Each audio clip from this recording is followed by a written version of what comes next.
Let me ask you a question as we start. Have you ever found yourself in a situation where you needed help from someone else? You couldn't do what you needed to do, but you just needed help by somebody else. I got to tell you, about a year ago, I was in my dining room and I was installing new light switches in my dining room, okay? Now I was installing these special light switches. They're like the ones that can work through an app. They're smart switches. Anybody have those in their house, like a smart switch? Am I the only person? Me and Neil, okay? So a few of us. A smart switch, right? So basically it's just like like you just touch it and it turns on, but then also I could turn my lights on through an app, all right? So it makes it look like I'm home when I'm not home. So it's a really cool thing. And so I was installing these light switches, and I was in my dining room doing this, and I had taken the thing out, and I had put the new one in there. I thought I did it all right.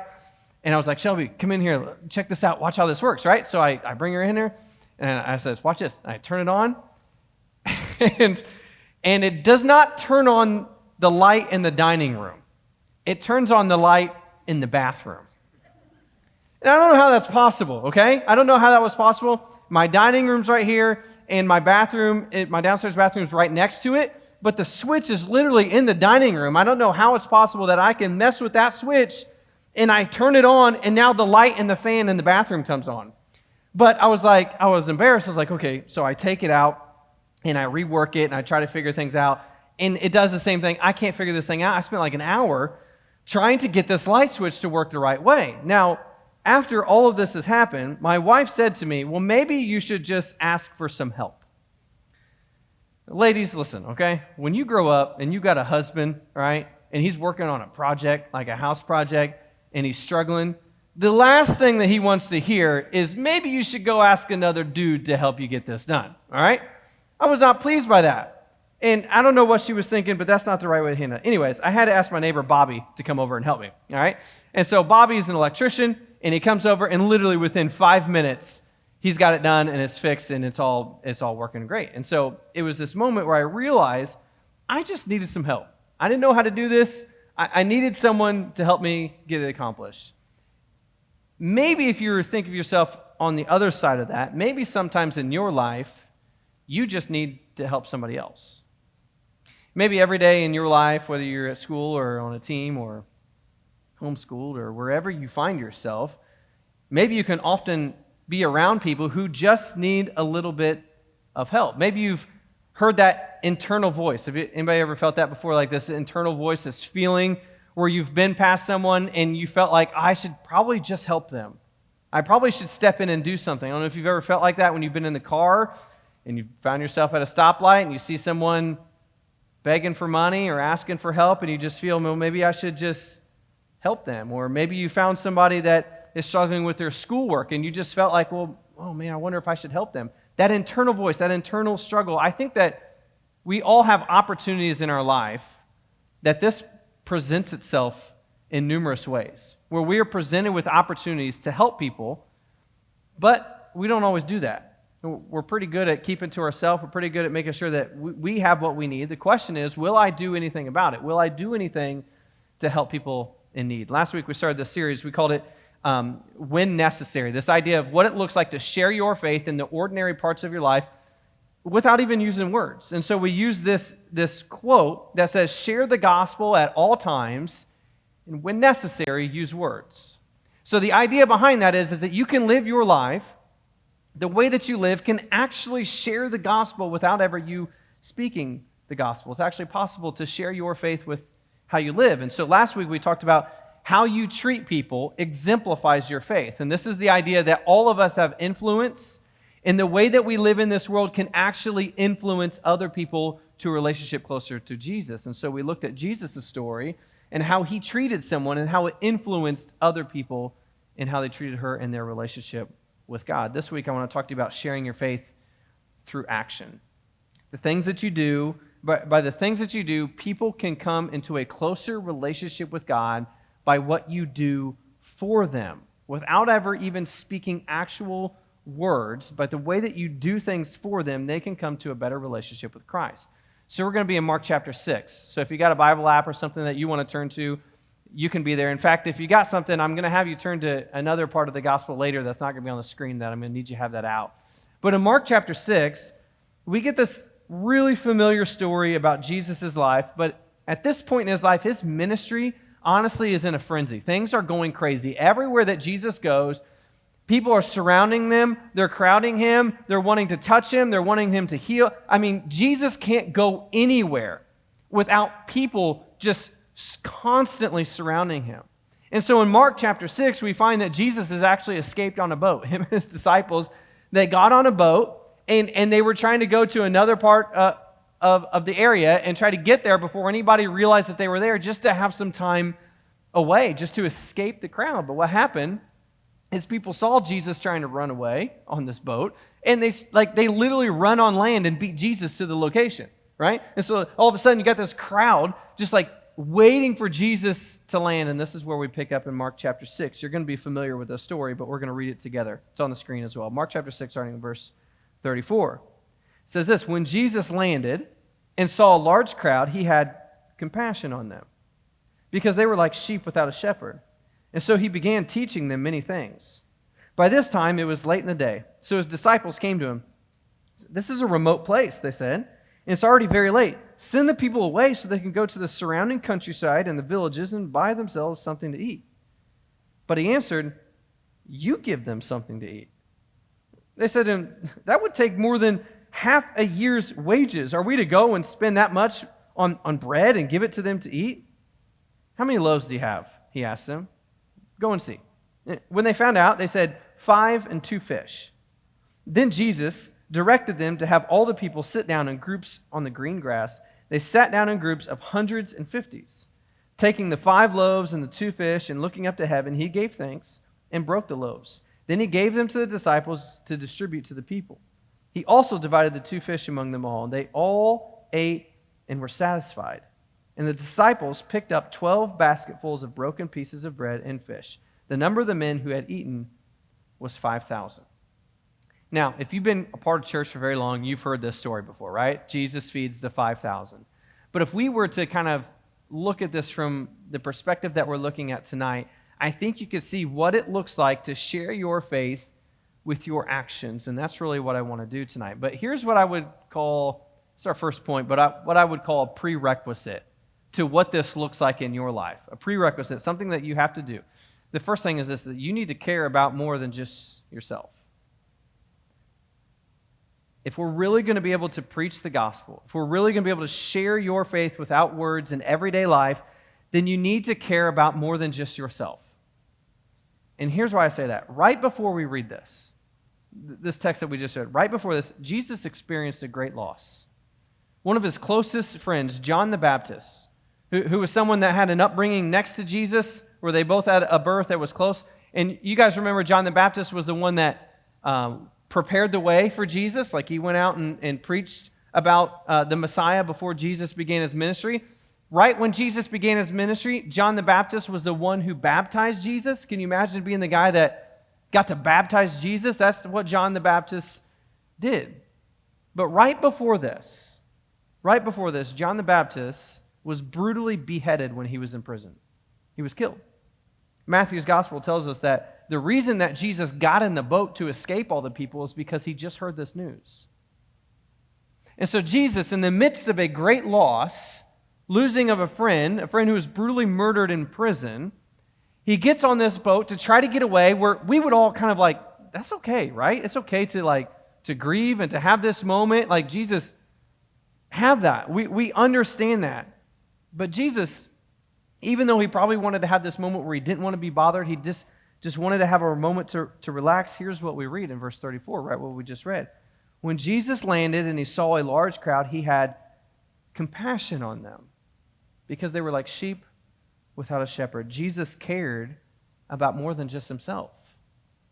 Even a moment where we would understand why he would want to be by himself, Jesus still had compassion. In fact, we were to do a little bit of digging, we can understand something special about this verse. This word compassion, this is going to be on the screen, is a Greek word. It's called splagnizomai. Try to say that real quick. Say splagnizomai, all right? Now, this is a pretty famous word in the Greek because of what it actually means in the New Testament. It means to be moved in the inward parts and to feel compassion, right? But it's the idea that you are moved on the inside of you. Like, we would all kind of feel like we know what compassion means. Like, I feel sorry for someone, right? We feel that, but it's a little bit more than that. It's to be moved on the inward parts, to feel and care about something so much that it leads you to action, that it leads you to do something on behalf of someone or someone else. It's not just a feeling, it's something that you feel and then you do. I want to listen to the story from Matthew chapter 20, where we find this same word so you can understand what this looks like. As Jesus and his disciples were leaving Jericho, a large crowd followed him. 2 blind men were sitting by the roadside. And when they heard Jesus was going by, they shouted, "Lord, Son of David, have mercy on us."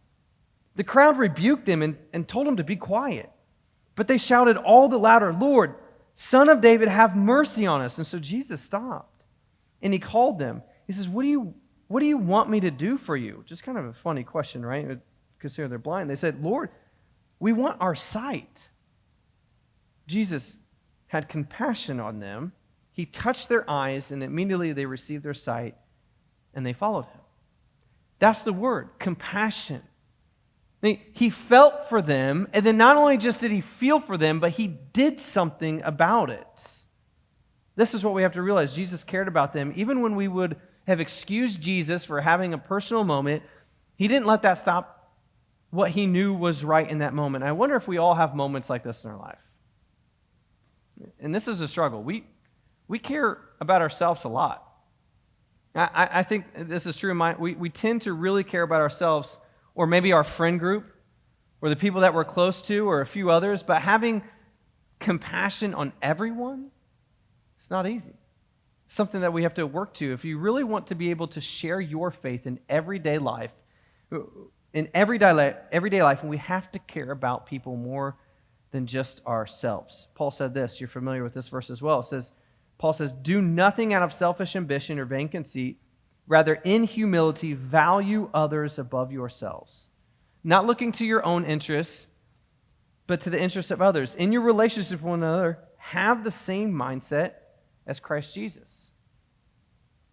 If somehow we could begin to move in this direction, that we care about more than just ourselves, I think people would start to notice. And this is what it looks like to begin to share your faith in your life, where other people can see that you want to do something for them. So going back to this word compassion, we need to do something. This is our second thought, is that you should help other people when it's needed. That's not groundbreaking information, but this is what we find from the scriptures, that you should help people when it's needed. A couple months ago, I told this story up here on this stage. Maybe a few of you were here and you can remember this. I told this story about a time when I was in college, and Shelby and I think we had just got finished, I don't know if it was a date, but we were eating dinner at BW3's, and we had finished eating and we were leaving, and we were going to go back to her parents' house, and it was raining. Anybody, does this story sound familiar to me? It was raining, and we were driving in the parking lot, leaving, and there was someone there that needed their car jumped, right? Their car was dead. And do you guys remember what I did? I didn't help, right? It was everybody looked you were real disappointed in me, okay? But I didn't help. And I said, it's raining. 1, don't want to get outside and help while it's raining. And 2, I just didn't want to spend my time on that. I was on a date, right? And so I didn't help. That night, and not that night 15 years ago, that night, like a few months ago when I told you that story here at Engage, guess what happened? Todd remembers this, right? We walk outside. One of you, I'm not going to tell you I'm not going to say who it was. One of you, your car battery was dead, and you needed a jump. And guess who? You came and you found me, right? Because I just told you the story about how I didn't help that person, so you're giving me the opportunity to make things right. So I'm like, of course I said yes, right? I had to learn from my mistakes. So me and Todd, we go out there, we try to jump the car. Couldn't jump it, right? We struggled. I was like, what? Black and red, and start the car. It just wouldn't work. Come to find out, my jumper cables were no good, all right? So it was like God getting back at me 15 years later saying, listen, you should have helped them in the first place. And so luckily, Zach Chapman, wherever he's at, he gave me his jumper cables, and boom, it worked. But this is the idea. Compassion is not driving by and saying, I'm sorry your car won't start, right? And then that's not compassion, right? Compassion is, I'm sorry your car won't start. Let me help you to do something about that. Do you see the difference? Because it's easy to look on someone who's unfortunate or who needs help and say, man, I feel really bad for them. That's unfortunate. I wish your car would start. I wish you had money to eat. I wish you were better at your schoolwork. And I feel bad for you. Compassion is feeling those things and then splagnizomai, doing something about it. Having action with your compassion. Verse 37, I love this because Jesus, as the disciples are like, Jesus, these people, they need to eat. They need to eat. Let's just send them away so they can go get some food because it's getting dark. And Jesus' response when he says this is this. He says, you give them something to eat. Jesus, I love this because he's like, you do something. What are you looking at me for? What are you looking at me for? You do something about it. He says, you give them something to eat. And here's the deal. In our lives, when we see someone who needs help, we should help them. It's that simple. I don't have to stand up here and try to explain this a million different ways. It's that simple. When you see someone who needs help, our job, our responsibility as followers of Christ is to do something about it. Is to have compassion on them, to do something. That's what we're aiming for. There's a good way to never let your faith be evident through your action, and that's by never doing something for someone who needs help. This is really important, actually. I want you to open your Bibles to Matthew chapter 25, and it's a lengthy passage. I want you to turn there. I need you to see these words, okay? So if you have, even if you got to pull out your phone, even if you don't have the Bible app, just put it in Google, Matthew chapter 25, NIV. I need you to see these words of what Jesus says, because this goes deeper than just this word compassion in the New Testament. This goes a little bit deeper in understanding our responsibility as followers of Christ and what it looks like to help people in need. Because in Matthew chapter 25, Jesus gives some really, really important words to the people who call themselves followers of Him.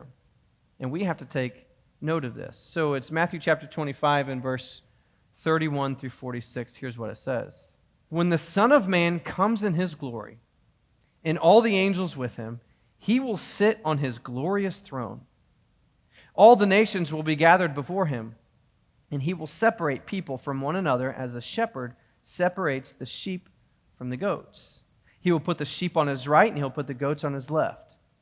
Then the King will say to those on His right, come, you who are blessed by my Father, take your inheritance, the kingdom prepared for you since the creation of the world. For I was hungry, and you gave me something to eat. I was thirsty, you gave me something to drink. I was a stranger, and you invited me in. I needed clothes, and you clothed me. I was sick, and you looked after me. I was in prison, and you came to visit me. Then the righteous will answer him, Lord, when did we see you hungry and feed you, or thirsty and give you something to drink? When did we see you a stranger and invite you in, or needing clothes and clothe you? When did we see you sick or in prison and go to visit you? The King will reply, truly I tell you, whatever you did for one of the least of these brothers and sisters of mine, you did for me. And then He will say to those on His left, depart from me, you who are cursed, into the eternal fire prepared for the devil and his angels. For I was hungry, and you gave me nothing to eat. I was thirsty, and you gave me nothing to drink. I was a stranger, you didn't invite me in. I needed clothes, and you didn't clothe me. I was sick and in prison, and you did not look after me. They will also answer, Lord, when did we see you hungry or thirsty or a stranger or needing clothes or sick or in prison and did not help you? And He will reply, truly, I tell you, whatever you did not do for one of the least of these, you did not do for me. Then they will go away into the eternal punishment, but the righteous to eternal life. What you do for people is a big deal. Jesus says that even righteous people who did not help those in need are going to be separated from those who did. Do you see the correlation? This matters because what Jesus is saying is what you do for people will actually dictate your eternity. Do I have your attention now? Are you bought into this idea that Jesus, in this moment, to these listeners, says that what you do for people who are in need, or what you choose not to do for people who are in need, is going to dictate where you spend your eternity? What your action is in this moment, because Jesus says, whatever you do for someone who is in need, you have done for me. And what have you chosen not to do for someone who is in need? You chose not to do for me as well. This is important.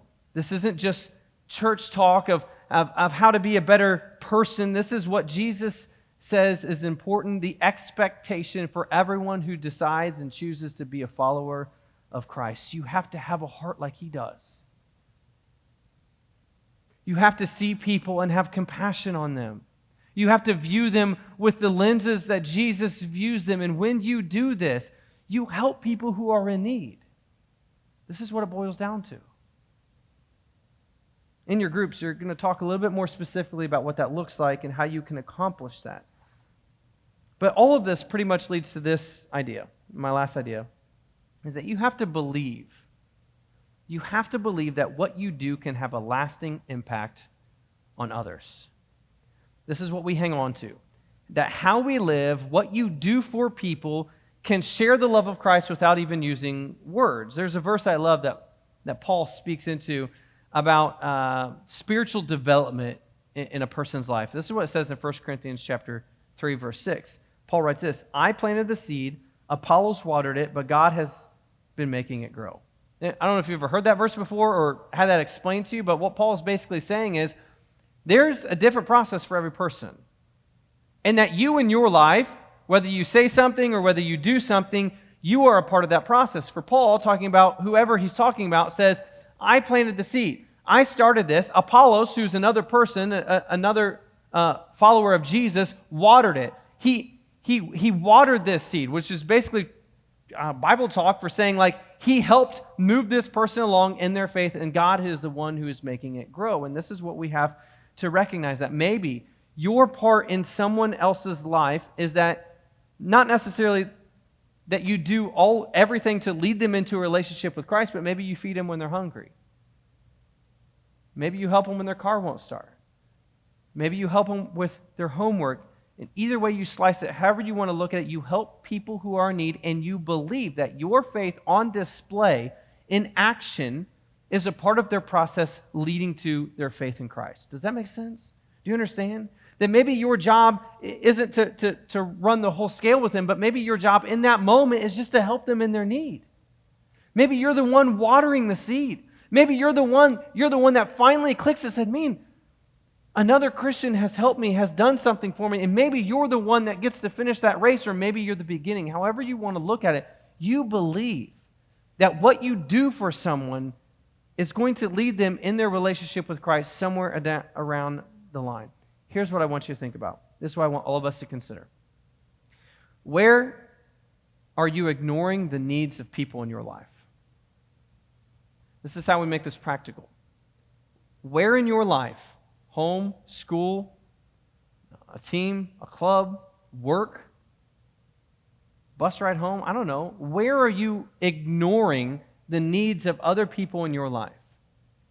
If you could think about, and I know that's hard right now in this moment, maybe you need some time to think about that, but if you can identify that and realize where you would have an opportunity to help people in need, then this is how you make this practical, and this is how you accomplish that. I want all of us to begin to be sensitive about this, to begin sharing your faith without ever using words by what you do for people. Jesus in this moment, when he fed these people, it says 5,000, but honestly, what we learned is probably more like 15,000, because it says the number of men that were fed were 5,000.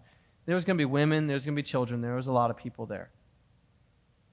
Jesus, when he had compassion, when he felt sorry for them, he didn't leave it at that. He did something to help them, and who knows what happened for the faith in those people in that moment. Whether it was right there or down the line, Jesus put his compassion and his faith in action, and he did something, and it made a difference. So we show the love of Christ to the people around you, believing that it can make a difference. That's what I want you to do, is to put your faith in action. If we all start moving in this direction, we can make a huge difference. We can plant seeds, we can water seeds, and we can move people into a better relationship with Jesus. Let's start this week, by helping one person who needs some help.